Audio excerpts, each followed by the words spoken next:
Damn, this feels so weird as well. Filming myself for the first time and posting it. A bit surreal, to be honest. But I wanted to take the opportunity to basically record myself. I wanted to call it Road to Success, because essentially that's what it is, really. I mean, I'm 24 years old, turned 24 last week.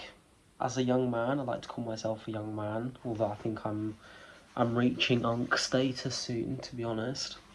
As a young man, I feel like the experiences I've had growing up in this world kind of led me to this position that I am now. There's a lot of things that I want to improve about myself, things that I want to work on, and really I want to hold myself accountable to that, because I think I am disciplined. I think I do things that I want to do, and that have long-term value to myself. But, why not? Why not try the YouTube thing? Why not record yourself? Maybe it can help other people to feel better. Maybe it can motivate some of you. Who knows? But like, I'm starting out with this shitty iPhone recording myself. Like, I don't even know if 30 minutes can be saved of video on this iPhone. I don't know how long I'm going to be filming for. Who knows? But I just wanted to take the opportunity to have a variety of stuff that I want to talk about, that I want to do. It's not always going to be the most exciting stuff I'm going to be posting, but I do want to be accountable, really. So today I have a quick 30 minutes available. I'm going to see a friend later for some drinks. That's why I'm dressed so fancy. I'm usually not, not this smart kind of guy, but today I got it on. So I've got 30 minutes to kill. I took up this qualification 2 months ago in January called the CFA. Don't know if any of you heard of it. Anyway, it's for Chartered Financial Analyst, CFA, and basically it's a big multiple choice test where you answer a bunch of questions on financial statements, economics, ethics, within finance. And I decided I wanted to take it because I'm actually an engineer by theory, by study. Studied chemical engineering at university, and I want to make that transition into finance. I don't know if that's a good choice or not. I think it will be. I actually enjoy it. After I started, it was a long time that I thought finance is for losers. Finance is for people who don't have souls. I actually do enjoy learning about finance, and I think I've changed my mind that it doesn't have value. I think it has true value that adds to society. I guess it depends on what you do. I think a lot of people have prejudices against people who work in finance. I think sometimes rightly so, but myself, I've changed my mind completely about this. I really think it has value, and I'm enjoying myself, which is the most important thing, really. It's about how you feel, and not about how other people think. So today, I just wanted to spend some time studying my CFA books, really, just for 20 minutes, just to show what I can do, and it's not, I'm not doing 30 minutes a day and thinking that's enough for me. There's stuff that goes on behind the camera. So weird doing that. Stuff that goes on behind the camera. There's not just this 30 minutes of speaking, really. So in a way, it's a study with me sesh, talk with me sesh, discuss things,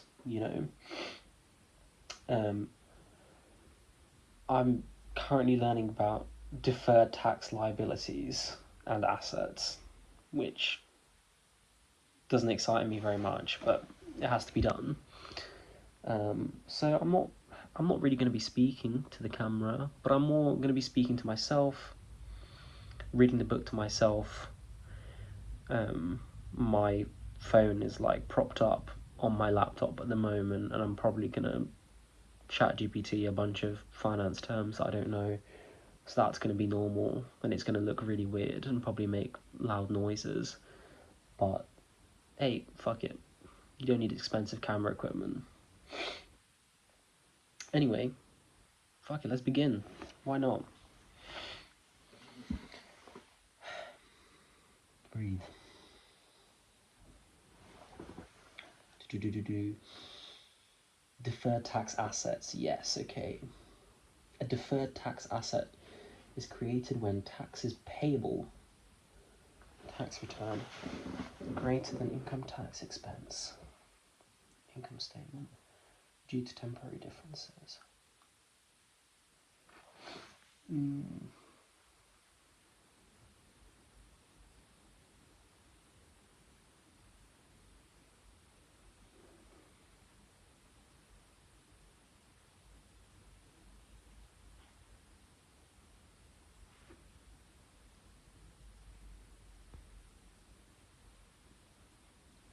Fine. DTAs occur when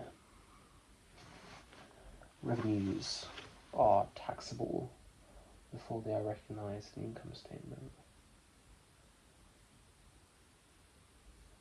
Expenses are recognised in the income statement before they are tax deductible. Tax loss carry forwards are available to reduce taxable income. What is it? What is a tax loss carry forward? Let me type that in.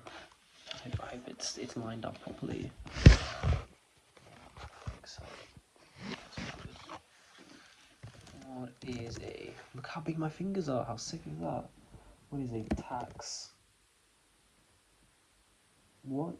Ew. Loss carry forward.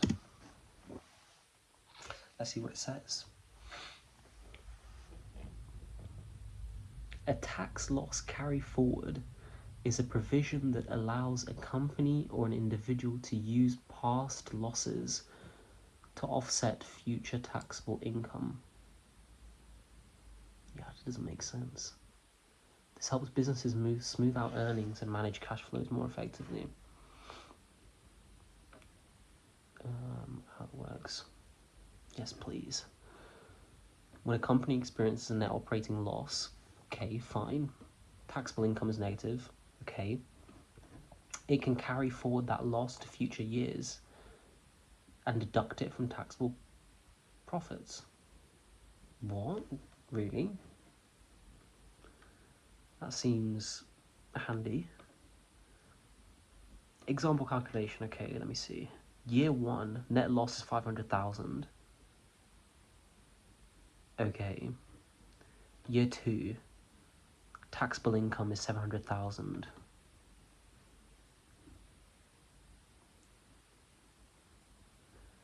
Without the carry forward, the tax would be 700,000 at 20%. With the carry forward, taxable income, 700,000 minus that 500,000, and then you tax that. Oh, and then you make £100,000 tax savings. Well, that seems good. So if you make a loss in 1 year, you can carry that forward to when you're profitable and reduce your taxes. How is that allowed? How... You know... That's sick though, like, why not? If you can do it, why not?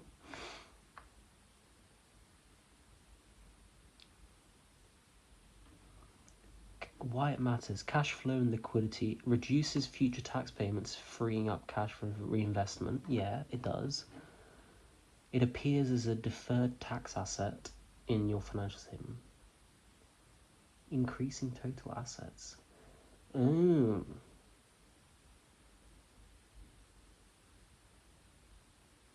Oh!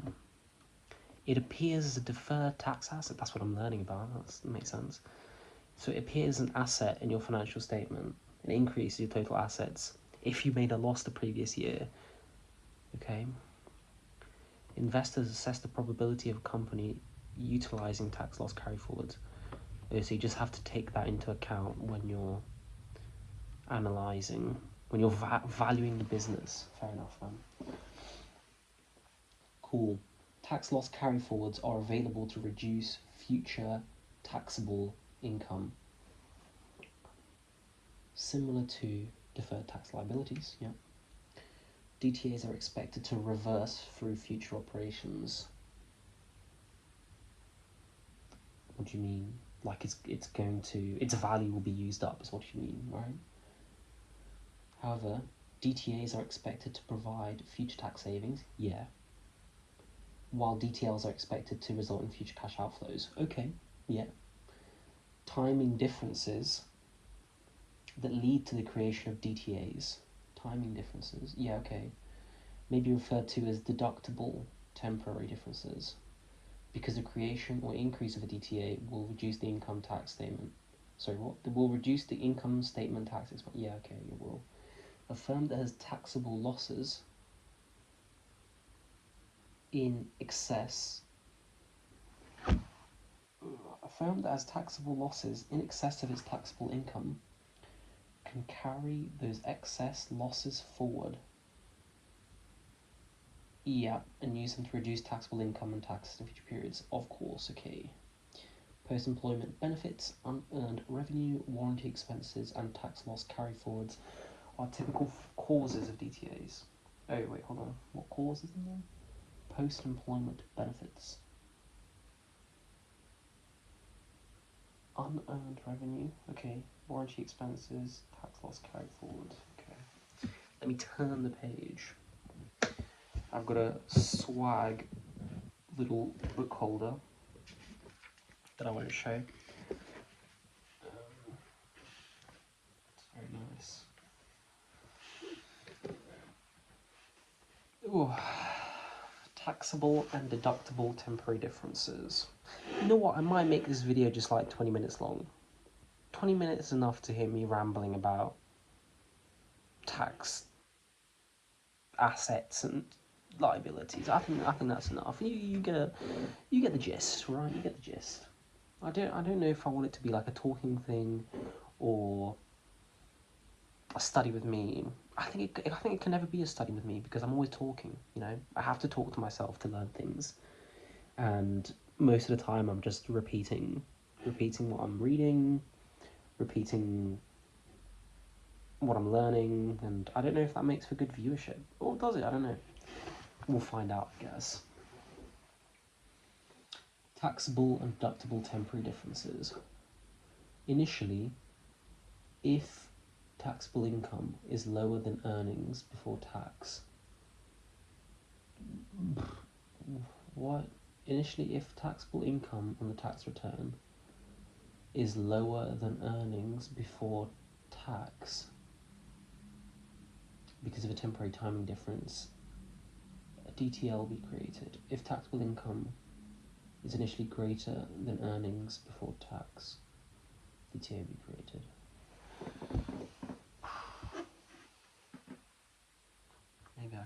Maybe I have a good question actually. When are DTLs and DTAs formed?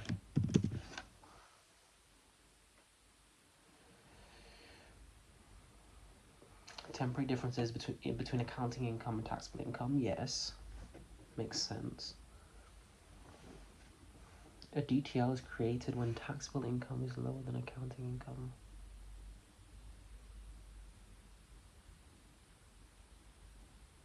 See, I never understand these terms. Taxable, accounting.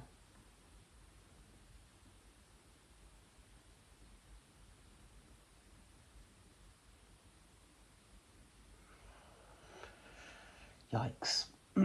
Okay, well, we'll skip that for now. I'm sure I'll get it at some point in my life. Another way of analysing temporary differences is to compare the balance sheet carrying values of assets and liabilities to their tax base values. What's a tax base value?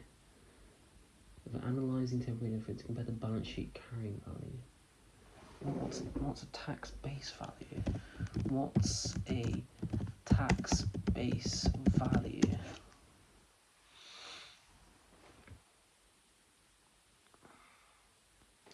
the tax base value of an asset or liability is the amount attributed to it for tax purposes. What do you mean amount? It often differs from the book value recorded in the company's financial statements, leading to temporary differences that create deferred. Bro, it's not very helpful. The tax base of an asset is the amount that will be deductible.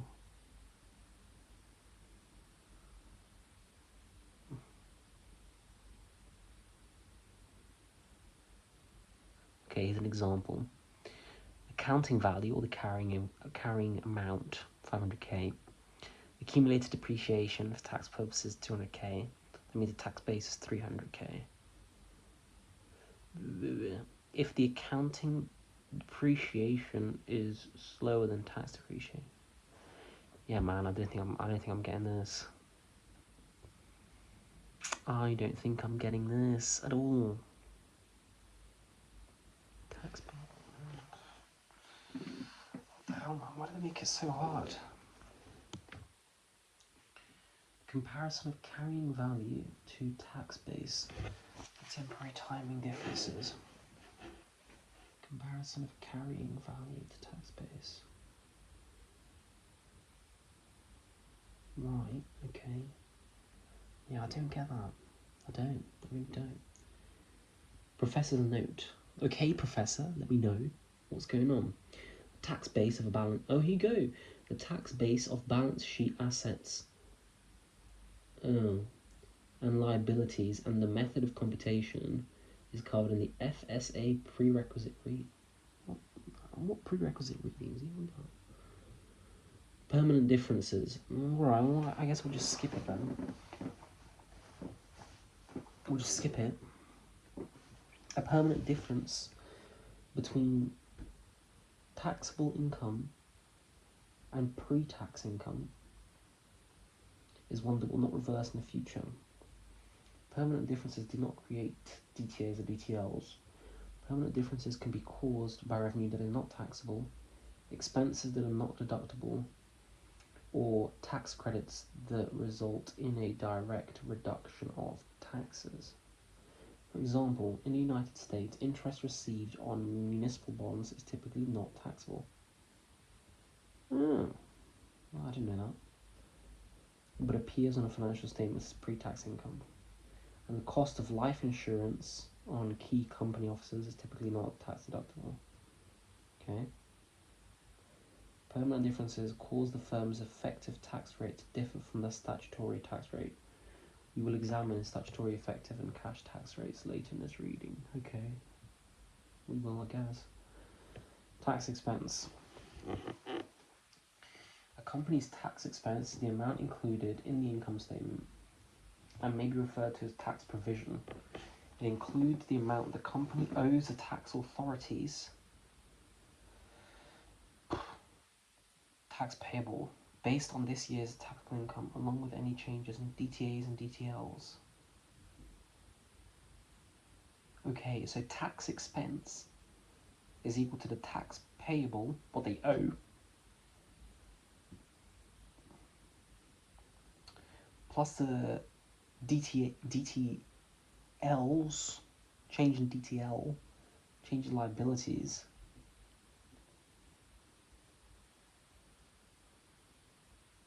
deferred tax, change in deferred tax liability. You add that. Why do you add that? I don't know.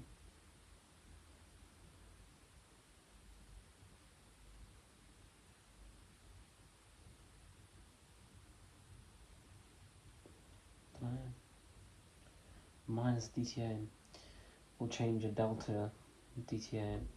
Creation of or increases in DTLs creation of or increases in DTLs increase tax expense.